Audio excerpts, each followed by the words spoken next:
неге Вьетнам? Басқа елдерде бар ғой. Басқа ел құрып қалды ма деші? Жоқ, енді Вьетнамды бәріміз білеміз, ол жақта заң қатал дейді. Ал сен нағыз сол жаңағы есірткінің ортасы, және ол жерде ол туралы айтуға болмайды. Сен сондай сценарийменен барасың. Неге Вьетнам? Екінші бөлімі Таиландта түсірген болатын.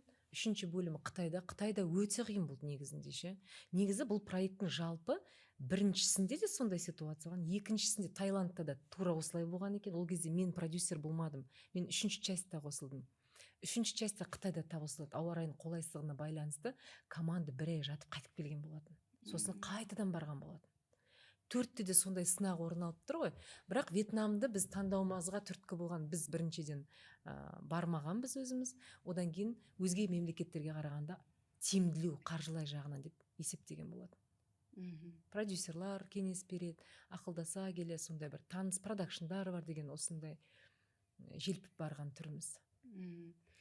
Әлде шөп шегуге барыңдар? Ол да болды десең. Қайрат сияқты ойнап айтам деп. Бұл жақта жоқ емес пе, заңды емес пе? Қалжыңдап жатырмын. Негізі заңды емес пе деген. Камбоджада да бар, Таиландта да бар, Вьетнамда. Таиландта заң деген білем ба?